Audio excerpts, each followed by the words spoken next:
साथियों, स्वागत है आप सभी का मेरे यानी रुपेंद्र सिंह के साथ में। साथियों, आज हम बात करेंगे 10 ऐसी घटनाओं के बारे में जिन्होंने भारत का इतिहास एकदम पलट कर रख दिया। ऐसी घटनाएं जो युग परिवर्तक मानी जाती है। भारतीय इतिहास को अगर हम भारतीय उपमहाद्वीप का इतिहास कहें तो बेमानी नहीं होगी। आज भी भारत की सीमा इतनी बड़ी विस्तृत है कि अनेक यूरोपीय देशों का समावेश इस देश में हो सकता है। इसलिए इस बात में कोई आश्चर्य नहीं होगा अगर हम यह कहें कि इस भूमि का बहुत विस्तृत एवं समृद्ध इतिहास रहा है। जब हम इतिहास पढ़ते हैं तो अक्सर यह उक्ति सुनने को मिलती है कि ये नहीं होता तो क्या होता, ऐसा नहीं होता तो वैसा होता। कुछ ऐतिहासिक घटनाएं ऐसी होती है जिन्होंने इतिहास को बहुत प्रभावित किया था। और साथियों, ऐसी ही महत्वपूर्ण 10 घटनाएं मैं आपको बता रहा हूँ। जिसमें पहली घटना की बात करें तो महान चाणक्य का अपमान सबसे बड़ी घटना थी। इतिहास के शुरुआती प्रसिद्ध घटनाओं में एक है। चाणक्य एक बड़े अर्थशास्त्री होने के साथ साथ बहुत बड़े कूटनीतिज्ञ एवं राजनीतिज्ञ भी थे। वे तक्षशिला विश्वविद्यालय के प्रारंभिक प्राध्यापक थे। उस वक्त मगध साम्राज्य में नंदवंश का शासन था और राजा घनानंद थे। 326 ईसा पूर्व सिकंदर की सेना भारत की सीमा पर दस्तक दे चुकी थी और अब वो व्यास नदी पार कर मगध विजय का सपना देख रही थी। इस खतरे को बढ़ते देख चाणक्य ने घनानंद को चेताया कि वह युद्ध और भारत की रक्षा के लिए तैयार हो जाए, जिससे कि वह सिकंदर से मुकाबला कर सके। परंतु घनानंद ने उसका अपमान किया और ऐसा माना जाता है कि उसके सैनिकों ने चाणक्य को उसकी चोटी से पकड़कर महल के बाहर तक घसीटा। इस तरह अपमानित हुए चाणक्य ने बदला लेने की ठानी और मगध साम्राज्य के एक सिपाही चंद्रगुप्त मौर्य को उसने इस कदर तैयार किया कि घनानंद को पराजित कर मगध साम्राज्य से नंदवंश को उखाड़ फेंका और मौर्य वंश की स्थापना की और एक विस्तृत एवं अखंड भारत की स्थापना की। साथियों, अगर इतिहास में दूसरी इतनी बड़ी घटना कोई थी तो वह थी पृथ्वीराज चौहान को जयचंद द्वारा दिया गया धोखा। आज जयचंद का अर्थ ही धोखेबाज होता है। यह अर्थ इतिहास की किस घटना के कारण हुआ? पृथ्वीराज चौहान दिल्ली और उत्तरी भारत के शासक थे। पृथ्वीराज चौहान ने 1191 में मोहम्मद गोरी को हराया था, पर वह बार बार हमला कर रहा था। इसी बीच पृथ्वीराज चौहान ने जयचंद की बेटी से उसकी मर्जी के खिलाफ शादी कर ली। यानी जयचंद की मर्जी नहीं थी। जयचंद अपनी बेटी की शादी कहीं और करना चाह रहे थे, लेकिन जयचंद की बेटी संयोगिता पृथ्वीराज चौहान से प्रेम करती थी। इसी वजह से जयचंद काफ़ी नाराज हुआ। जयचंद कन्नौज का शासक था। जब तराइन के दूसरे युद्ध में पृथ्वीराज चौहान और मोहम्मद गोरी का सामना हुआ तो जयचंद ने ईर्ष्यावश गोरी का साथ दिया, जिसकी वजह से पृथ्वीराज चौहान की हार हुई और भारत में मुस्लिम साम्राज्य की नींव पड़ी। और यह घटना निश्चित तौर पर एक युग परिवर्तक घटना थी। साथियों, अगर तीसरी कोई बड़ी घटना थी भारतीय इतिहास की जिसने भारत को वित्तीय रूप से मजबूत किया, समृद्ध किया, तो वह थी ग्रैंड ट्रंक रोड का निर्माण। हालांकि इतिहास में इस सड़क का निर्माण शेरशाह सूरी से माना जाता है, पर इसकी शुरुआत इससे कहीं पहले चंद्रगुप्त के वक्त से हो गई थी।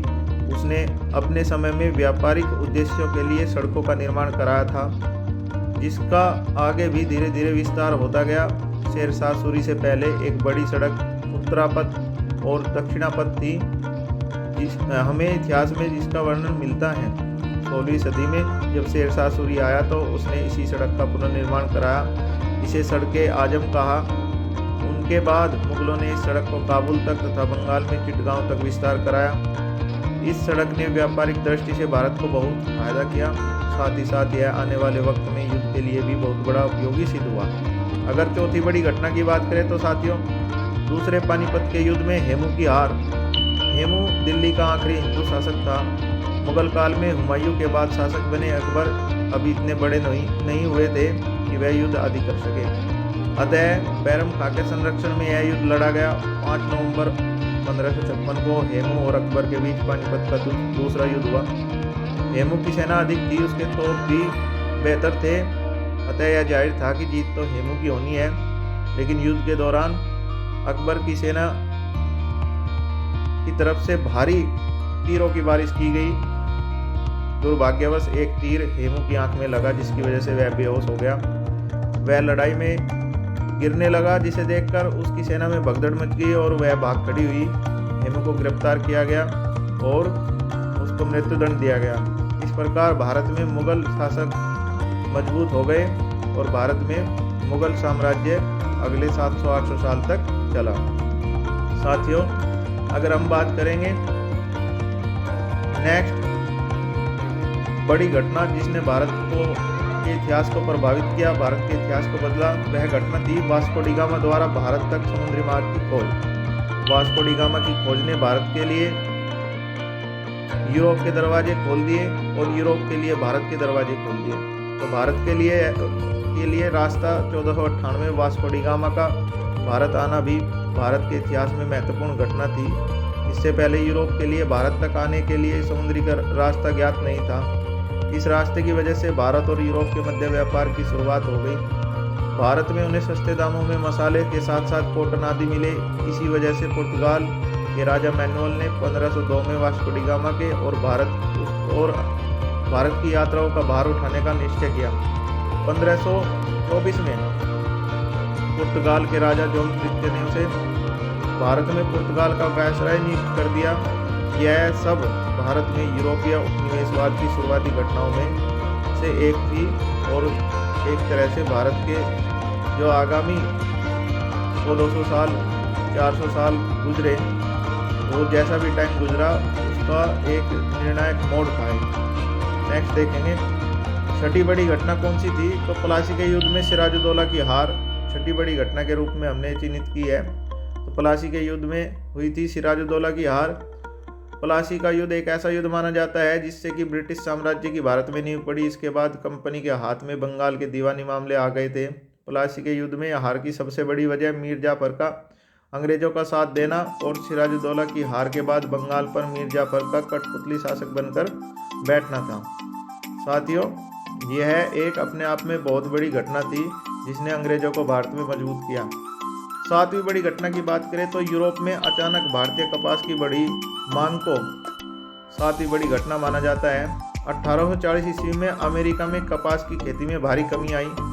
मैनचेस्टर, जिसे उस वक्त कपास उत्पादन का केंद्र माना जाता था, वहाँ भी कपड़ों की फैक्ट्रियों को काफ़ी घाटे का सामना करना पड़ा, क्योंकि औद्योगिक क्रांति के पीछे एक बड़ी वजह कपड़ा उत्पादन के विभिन्न तेज मशीनों की खोज भी थी।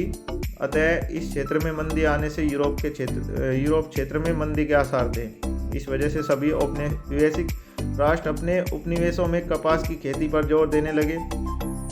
ब्रिटिश साम्राज्य का भारत बड़ा उपनिवेश था, अतः ब्रिटेन ने भारत में कपास की खेती पर जोर दिया। इससे हालांकि भारत के कपास की मांग पूरे यूरोप में जरूर फैली, पर भारत के किसानों पर अन्य फसलों के कम दामों का भी कुप्रभाव पड़ा। इस वजह से किसान वर्ग भी धीरे धीरे ब्रिटिश साम्राज्य के विरुद्ध होना शुरू हुआ। अतः यह घटना ब्रिटिश सरकार के विद्रोह में मील का पत्थर साबित हुई। नेक्स्ट अगर बात करेंगे मंगल पांडे का विद्रोह, तो मंगल पांडे का विद्रोह आठवीं बड़ी घटना मैं मानता हूँ। 1857 में भारतीय सैनिकों का विद्रोह जो हुआ, 1857 के विद्रोह की शुरुआत मंगल पांडे के विद्रोह से माना जाता है, जिन्होंने मार्च महीने के अंत में इसकी शुरुआत की, परंतु अपने सार्जेंट को गोली मारने के कारण उनको 8 अप्रैल 1857 को फांसी दे दी गई। इनके विद्रोह का कारण यह था कि जिन गोलियों का इस्तेमाल वह कर रहे थे उसे खोलने के लिए दांत से काटना पड़ता था, जो कि गाय और सुअर के चमड़े का बना होता था, जिससे हिंदू और मुस्लिम दोनों धर्मों में काफ़ी रोष था। सिपाहियों ने इसे धर्म परिवर्तन करवाने की चाल के रूप में भी देखा, क्योंकि इससे पूर्व अनेक सामाजिक सुधार किए गए थे जिसमें प्रगतिशील भारतीय क्रिश्चियन का योगदान था। इस बात की अफवाह फैलाई गई। इस अफवाह ने विद्रोह के लिए तैयार बारूद में चिंगारी का काम किया। इस विद्रोह की शुरुआत 11 मई 1857 को हुई, जो धीरे धीरे उत्तर भारत के अनेक हिस्सों में फैल गई। इस विद्रोह को सिपाही विद्रोह या भारत का प्रथम स्वतंत्रता संग्राम भी माना जाता है। हालांकि अंग्रेजों ने इसका क्रूरता से दमन किया, पर आज़ादी की आग सुलग चुकी थी। साथियों, अगर 9वीं बड़ी घटना की बात करें तो 9वीं बड़ी घटना थी इतिहास में गांधी जी को ट्रेन से धक्का देकर उतार देना। तो साथियों ये घटना थी 7 जून 1893 को।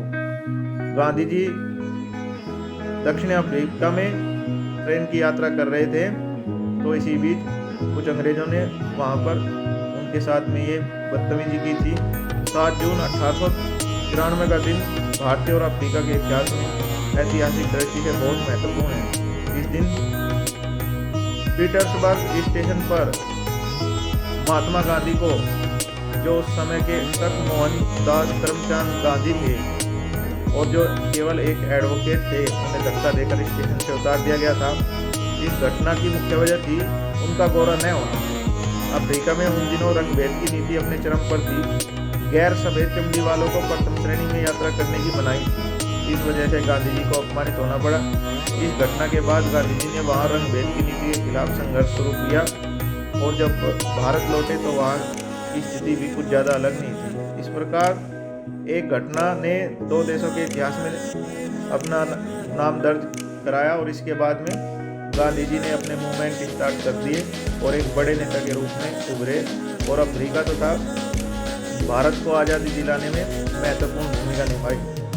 अगर हम बात करेंगे 10वीं बड़ी घटना, तो साथियों इतिहास की सबसे बड़ी घटना में तो 10वीं बड़ी घटना को मानता हूँ भारत का संविधान इस दिन लागू हुआ था। भारत का संविधान 1950 में 26 जनवरी 1950 को लागू हुआ था।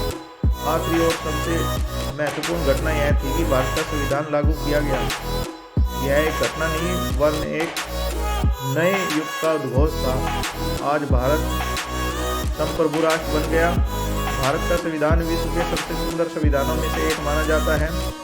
इसका कारण यह माना जाता है कि भारत के साथ आज़ाद हुए अन्य देशों में संविधान का इस प्रकार बने रहना बहुत मुश्किल रहा है।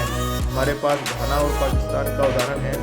पड़ोसी देश नेपाल में भी कई बार संविधान को नकारा गया, परंतु भारत का संविधान 1950 में लागू होने के बाद आज तक लोकतंत्र की स्थापना में अपनी महत्वपूर्ण भूमिका निभाए हुए है।